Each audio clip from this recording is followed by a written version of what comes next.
Caitlin Clark is shooting from distances that shouldn't even be allowed on a basketball court, while Lexie Hull is emerging as the Fever's not-so-secret fourth-quarter weapon. One insider put it plainly, "I think Caitlin Clark may have even increased her range.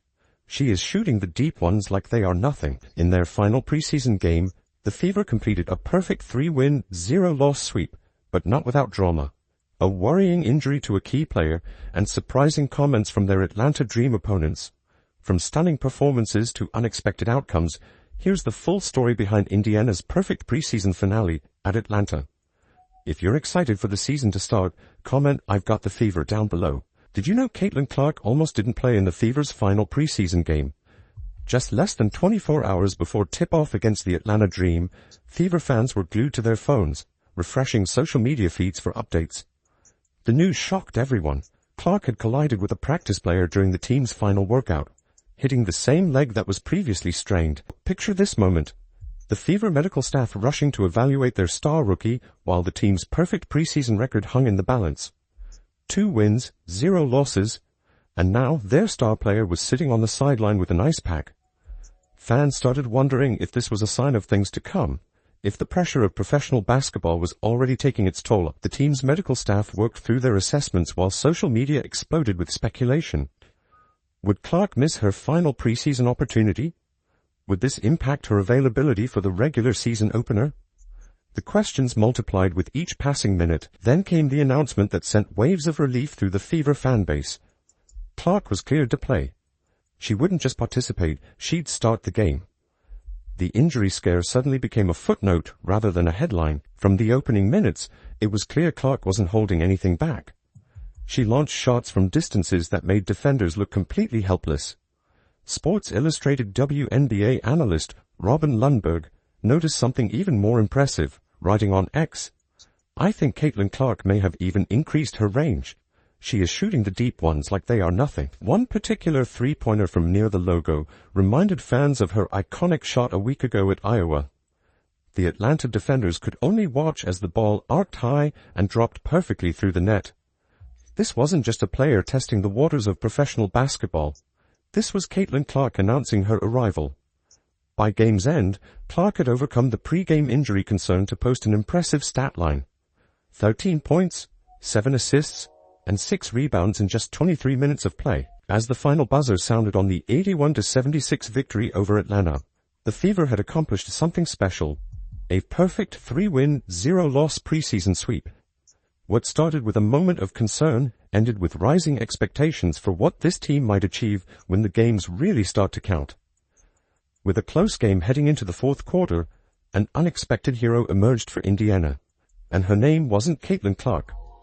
The spotlight shifted to Lexie Hull, who had been quietly developing her game throughout the preseason and adjusting to her new role from the bench.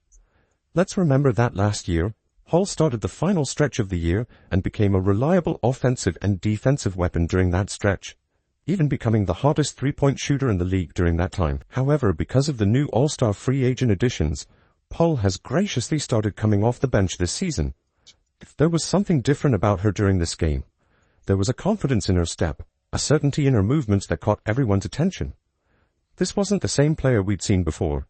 This was someone ready to take over. I think more than anything, just being able to practice with our team. We're getting a lot of good reps in practice, and I think, confidence comes from that. Confidence comes from getting the reps, the game-like reps, over and over again in practice, and, our team's super competitive, so every single day that we've had at training camp so far has felt pretty much game-like we're all taking it very serious, and it starts in practice. The Atlanta Dream kept pushing, threatening at every possession to hand the Fever their first preseason loss. The tension in the arena was building. Would Indiana's perfect record survive?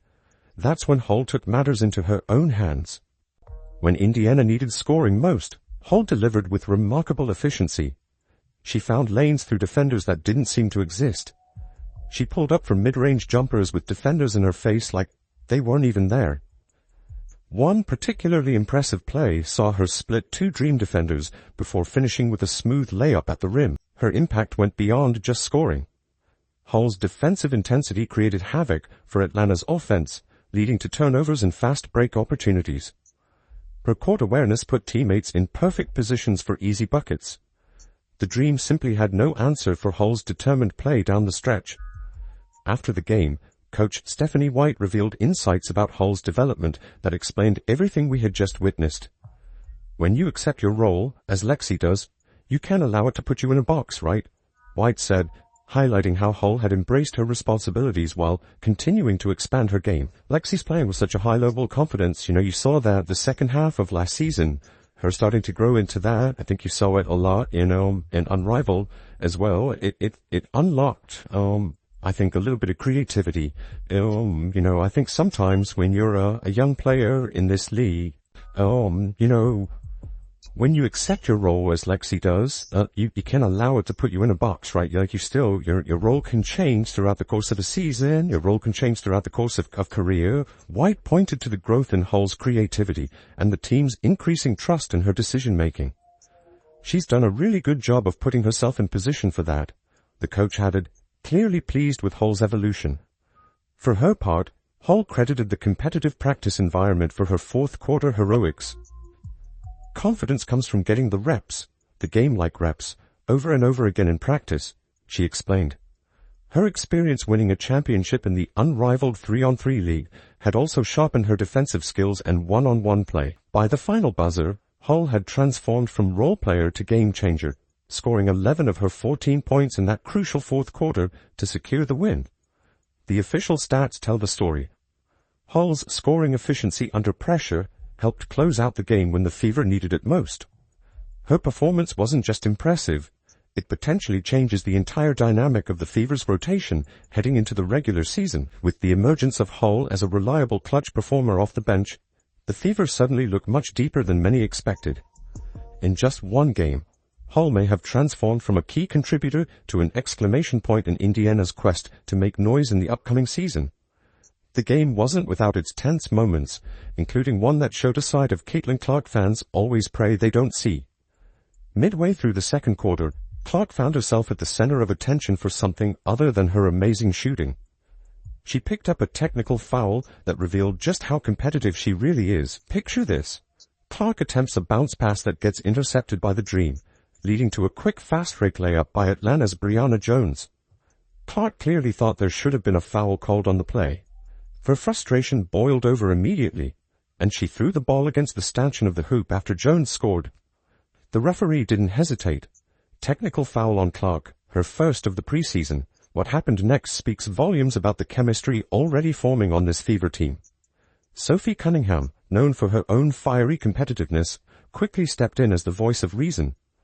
As Clark continued arguing with the officials, Cunningham pulled her away from the situation before it could escalate further. She essentially played the role of veteran protector, making sure the star didn't talk herself into a more serious situation with the refs. Cunningham actually stepped on somebody's foot and turned her ankle and had to leave the game. Here's where things get interesting. Later on, after playing peacekeeper for Clark, Cunningham faced her own challenge. In the third quarter, Cunningham went up for a rebound and landed awkwardly on Ryan Howard's foot. The moment she came down, you could see something was wrong. Cunningham fell to the court, then hopped to the Fever's bench clearly in pain. The injury was later identified as a right ankle issue, and she was listed as doubtful to return. Hopefully the Fever are fully healthy going into that game. Hopefully Sophie Cunningham is good to go.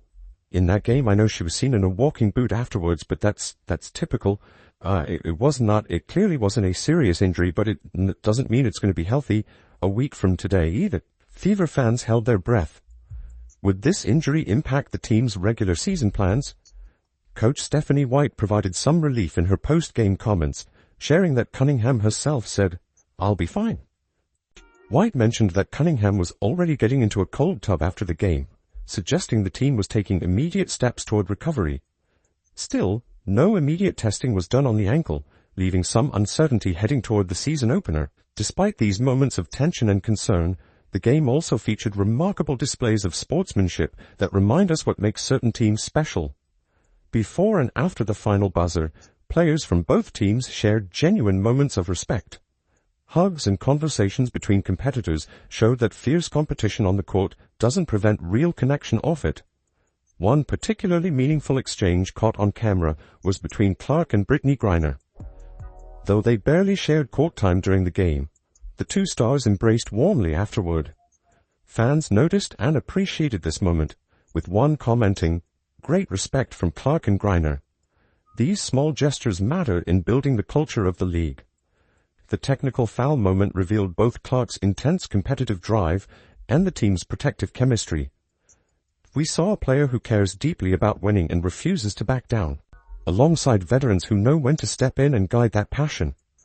Meanwhile, Cunningham's injury raised legitimate questions about her availability for the season opener against Chicago. These moments of drama and sportsmanship painted a complete picture of what makes the WNBA special. Fierce competition balanced with genuine respect. The Fever showed they have the fire needed to compete at the highest level while still maintaining the class and sportsmanship that builds positive relationships across the league. Fans saw not just talented individuals but a team beginning to form an identity, competitive, passionate, but also respectful of the game and their opponents. The preseason is over, and the Indiana Fever just put the entire WNBA on notice with their perfect 3-win, 0-loss record. But what does this flawless run actually tell us about what's coming? This isn't just about winning exhibition games. It's about glimpses of something special forming in Indiana way ahead of schedule. The chemistry we've seen between Clark, Hull, Boston, Mitchell, and the rest of the roster has looked almost effortless at times. The question now becomes whether this momentum survives first contact with the brutal reality of the regular season. Teams across the league have been studying film, particularly on Clark, creating specialized defensive schemes to disrupt her rhythm and limit her impact. The Fever's first test comes May 17th at Gainbridge Fieldhouse against the Chicago Sky, a nationally televised game on ABC that everyone's circling on their calendars. The Sky present immediate challenges with their defensive schemes, which will likely focus on denying Clark the ball and jumping screens to throw her off her game. There's also the uncertainty surrounding Sophie Cunningham's ankle injury from the Atlanta game. While Coach White shared that Cunningham herself said, "I'll be fine," and was already in the cold tub postgame, her availability for the opener remains a question mark.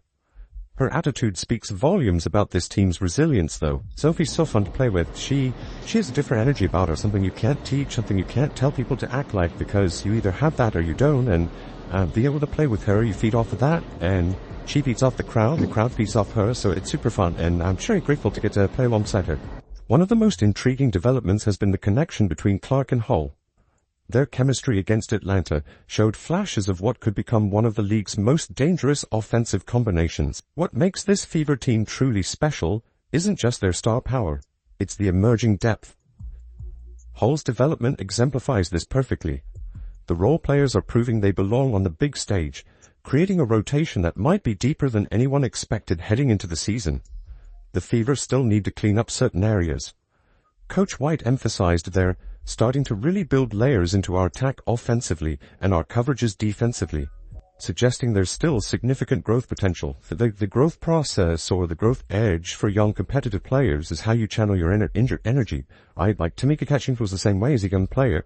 You're fiery, you're competitive, and so being able to channel it in a way that is positive, for her and for our team, and it's part of growing, right? It's part of growing in this league. While no one's planning a championship parade yet, this preseason showed exactly why the future in Indiana looks brighter than it has in years.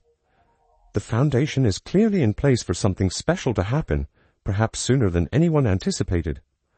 This perfect preseason sweep reveals something special brewing in Indiana. Is it too early to talk about a dynasty? Maybe.